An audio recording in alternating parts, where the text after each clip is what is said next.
Good morning, I'm Craig DeGrelli. It's Thursday, January 9th, 2025, and these are your Unbiased Updates.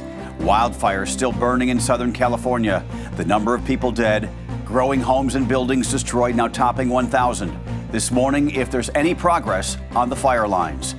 And changing plans, how the infernos are leading President Joe Biden to cancel his final trip as president, and what President-elect Donald Trump had to say while in Washington on Wednesday. From the Straight Arrow News Studio, bringing the stories that matter to you from across the United States and around the world, these are today's Unbiased Updates.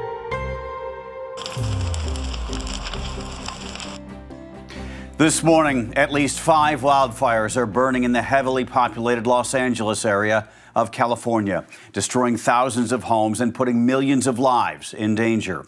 As of this morning, 5 people have died. More than 100,000 have been forced to flee from their homes as dry conditions and strong winds push the flames out of control from house to house, building to building. The newest fire is the Sunset Fire, which sparked last night in the famous Hollywood Hills area. That fire engulfing 60 acres, according to the Los Angeles Fire Department. This morning, it is 0% contained. But it's the Palisades fire that remains the biggest threat, now covering more than 17,000 acres and zero containment. The flames and smoke overwhelming firefighting efforts as the Santa Ana winds keep whipping. Officials say it has destroyed at least 1,000 buildings, so far making it the most destructive fire in Los Angeles history. One driver said, quote, "It's like driving through hell itself," with flames on either side of the Pacific Coast Highway. The Eaton Fire near Pasadena and Altadena has proved deadly. All 5 deaths reported are linked to that particular fire. It now spans more than 10,000 acres and is also 0% contained. Fire crews have made headway on the Hearst Fire in the San Fernando Valley. It's now 10% contained. However, it has spread to almost 900 acres. Crews have also made the most progress in fighting the Lydia Fire in Acton, about 50 miles north of downtown Los Angeles. That fire scorching about 350 acres. It's about 40% contained this morning, according to the latest update. California Governor Gavin Newsom says more than 7,000 firefighters are battling the flames, including crews from Oregon, New Mexico, and Washington State. And while mandatory evacuation orders are in effect for certain areas, officials have told everyone in the area to pack a go bag and be prepared to leave. With tens of thousands of people affected by the ongoing wildfires in California, come countless personal stories of loss, grief, shock, as well as, in some cases, gratitude. Among those impacted in the Los Angeles County and Hollywood area, not surprisingly, some famous names. Celebrities sharing their accounts of the devastating scenes, something many say are like out of a movie. We keep hearing the term the apocalypse. This Is Us star Mandy Moore posting videos to her Instagram account of the fiery destruction in Altadena, writing, "I love you, Altadena. Grateful for my family and pets getting out last night before it was too late. Honestly, I'm in shock and feeling numb for all. So many have lost, including my family. Our community is broken, but we will be here to rebuild together." Paris Hilton posting a news clip from the local ABC station that showed her family's home in Malibu getting destroyed by flames, writing, quote, "Seeing our home burn to the ground on live TV is something no one should ever have to experience. The devastation is unimaginable. To know so many are waking up today without the place they called home is truly heartbreaking." And actor Billy Crystal releasing this statement with his wife after losing his Pacific Palisades home, saying, quote, "Janice and I lived in our home since 1979. We raised our children and grandchildren here. Every inch of our house was filled with love. Beautiful memories that can't be taken away. We are heartbroken, of course, but with the love of our children and friends, we will get through this." And actor James Woods, who once starred on the television show Shark, openly wept in an interview on CNN as he talked about his immense loss and the search for his neighbors. As the fire spread across the hub of the entertainment world, organizers have postponed multiple movie premieres, television productions, and awards shows. The Critics' Choice Awards, originally scheduled for Sunday, are now moved to January 26th, and the Oscar nominations announcement pushed back 2 days to January 19th.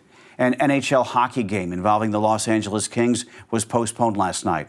Also, the NFL is monitoring the conditions as the Los Angeles Rams are slated to host a playoff game on Monday night. President Biden announced Wednesday he has canceled his final international trip of his presidency as he will remain in Washington, D.C. to monitor the deadly fires in Southern California. Biden was set to take part in a 3-day trip to Rome and the Vatican, where he would meet with Pope Francis and the Italian president. His announcement came just hours after meeting his first great-grandchild, born at Cedars-Sinai Medical Center in Los Angeles.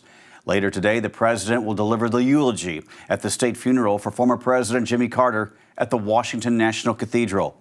President-elect Donald Trump will also be attending the funeral. Trump, along with his wife Melania, were among those to pay their respects as the 39th president was lying in state at the Capitol Rotunda on Wednesday. After the funeral, Carter's body will take one final trip back to his home state of Georgia, where he will be buried next to his wife of 77 years, Rosalind. While in D.C., Donald Trump held a private meeting with Republican senators at the Capitol to discuss a strategy for top priorities heading into his second term. While speaking to reporters, Trump spoke about the wildfires in California, calling them a true tragedy. As thousands of Americans paid their respects to President Carter at the Capitol, one man was arrested Wednesday at a security screening for people waiting to view the late president as he lies in state in Washington. Capitol Police say the man, identified as D.C. resident Mel Horn, had a machete and 3 knives in a bag, which were spotted as it went through an X-ray machine at about 2 p.m. Wednesday.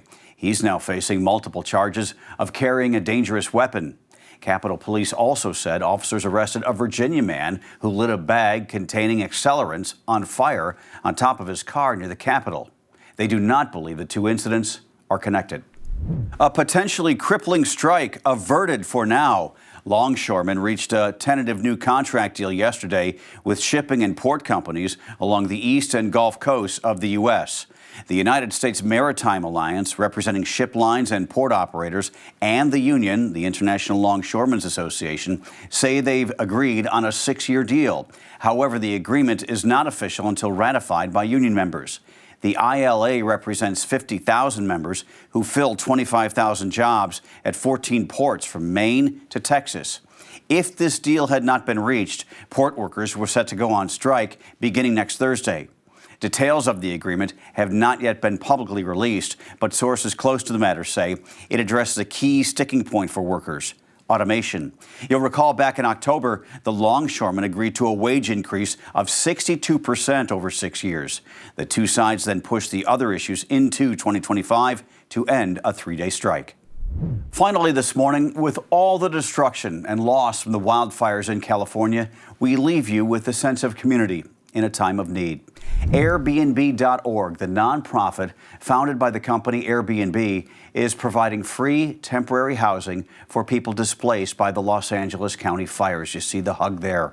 The organization has partnered with the nonprofit 211 LA to connect those who lost their homes or been forced to evacuate with a free place to stay.